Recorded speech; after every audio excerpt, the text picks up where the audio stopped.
നമസ്കാരം, ചരിത്രഭൂമികയിലേക്ക് സ്വാഗതം.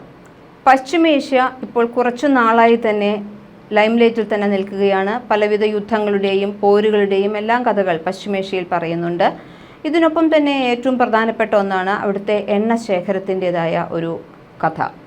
ദ്രാവക സ്വർണമായ പെട്രോളിയം എങ്ങനെയാണ് പശ്ചിമേഷ്യയെ ഇത്രയധികം ഫേമസ് ആക്കി മാറ്റിയത് എന്നുള്ളതിനെ കുറിച്ചിട്ടുള്ള ഒരു കഥ തന്നെയുണ്ട്. അതിനെക്കുറിച്ചാണ് നമ്മളിവിടെ പറയാൻ പോകുന്നത്, അല്ലെങ്കിൽ അതിൻ്റെ ചരിത്രത്തിനെ കുറിച്ചാണ് പറയുന്നത്. 1901 പേർഷ്യയിൽ ഒരു സാഹസിക യാത്ര ആരംഭിച്ചിരുന്നു. നിധിപേടകങ്ങളല്ല, ദ്രാവക സ്വർണമായ പെട്രോളിയമായിരുന്നു ലക്ഷ്യം. വില്യം ഡാർസി എന്ന ഇംഗ്ലീഷുകാരൻ പേർഷ്യൻ ഭരണകൂടത്തിൽ നിന്ന് എണ്ണ പര്യവേഷണത്തിനുള്ള അനുമതി നേടി. എന്നാൽ ഡാർസി നേരിട്ട് പോകാതെ പരിചയസമ്പന്നനായ പര്യവേഷകൻ ജോർജ് റെയ്നോൾഡ്സിനെ അയച്ചു. 7 വർഷം റെയ്നോൾഡ്സ് കഠിനാധ്വാനം ചെയ്തെങ്കിലും ഫലമൊന്നും തന്നെ കാണാൻ കഴിഞ്ഞില്ല. എണ്ണയുടെ ഒരു തുള്ളി പോലും കണ്ടെത്താനും കഴിഞ്ഞില്ല. ഡാർസി സാമ്പത്തികമായി തകർച്ചയുടെ വക്കിലെത്തി. ഒടുവിൽ 1908 മെയ് 26 മസ്ജിദ് സുലൈമാൻ എന്ന സ്ഥലത്തിനടുത്ത് റെയ്നോൾഡ്സ് എണ്ണ കണ്ടെത്തുകയാണ് ചെയ്യുന്നത്. 1100 മീറ്റർ താഴ്ചയിൽ നിന്ന് കൂറ്റൻ എണ്ണ പ്രവാഹം ആകാശത്തേക്ക് കുതിച്ചുയർന്നു. ഡാർസി തൻ്റെ കമ്പനിക്ക് ആംഗ്ലോ പേർഷ്യൻ ഓയിൽ കമ്പനി എന്നാണ് പേരിട്ടത്. 1935 ഇത് ആംഗ്ലോ ഇറാനിയൻ ഓയിൽ കമ്പനി എന്നായി മാറി. 1954 ബ്രിട്ടീഷ് പെട്രോളിയമായും 2000 BP ആയും മാറി. പശ്ചിമേഷ്യയിലെ ആദ്യത്തെ എണ്ണ കണ്ടെത്തലായിരുന്നു അത്. എണ്ണയുടെ ചരിത്രം ഇങ്ങനെയാണ്. ഏകദേശം 5000 വർഷങ്ങൾക്ക് മുൻപ് മനുഷ്യർ പെട്രോളിയം ഉപയോഗിച്ചിരുന്നു. അന്ന് ക്രൂഡ് ഓയിൽ ഖനനം ചെയ്യാനുള്ള സാങ്കേതിക വിദ്യ നമുക്ക് അറിയില്ലായിരുന്നു.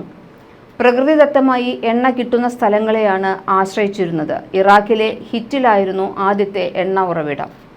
ബാബിലോണിയക്കാർ കപ്പലുകളിലെ ചോർച്ച അടയ്ക്കാനും, ഈജിപ്തുകാർ മമ്മികൾ ഉണ്ടാക്കാനും, ചൈനക്കാർ വീടുകളിൽ ചൂടാക്കാനും വെളിച്ചത്തിനുമായി എണ്ണ ഉപയോഗിച്ചിരുന്നു.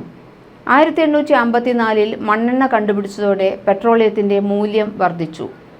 പെൻസിൽവാനിയയിൽ എഡ്വിൽ ഡ്രേക്ക് പുതിയ സാങ്കേതികവിദ്യ ഉപയോഗിച്ച് 69 അടി താഴ്ചയിൽ എണ്ണ കണ്ടെത്തി. ഇതോടെ എണ്ണ ഖനനം ലാഭകരമായി മാറുന്നു. കൽക്കരിക്ക് ചെയ്യാൻ കഴിയുന്നതെല്ലാം എണ്ണയ്ക്ക് ചെയ്യാൻ കഴിയും എന്ന അവസ്ഥയായി പിന്നീട്. 1940കളിൽ ലോകത്തിലെ എണ്ണയുടെ 5% മാത്രമാണ് പശ്ചിമേഷ്യയിൽ നിന്ന് വന്നത്. 60% USA നിന്നായിരുന്നു. രണ്ടാം ലോക മഹായുദ്ധത്തോടെ ഈ സ്ഥിതി മാറി. യുദ്ധ ആവശ്യങ്ങൾക്കായി എണ്ണയുടെ ആവശ്യം വർദ്ധിച്ചു. അമേരിക്കയും യൂറോപ്യൻ രാജ്യങ്ങളും പശ്ചിമേഷ്യയിലേക്ക് ശ്രദ്ധ തിരിച്ചു. 1932 ബഹ്റൈനിൽ എണ്ണ കണ്ടെത്തി. 1933 സൗദി അറേബ്യ അമേരിക്കൻ കമ്പനികൾക്ക് ഖനനാനുമതി നൽകി. 1938 ദമാം വെൽ നമ്പർ 7 വൻതോതിൽ എണ്ണ കണ്ടെത്തി. ഇതോടെ അറേബ്യൻ എണ്ണ ഖനനം ആരംഭിച്ചു. 1944 കാസോക്ക് എന്ന കമ്പനി ആരാംകോ അറേബ്യൻ അമേരിക്കൻ ഓയിൽ കമ്പനിയായി മാറി.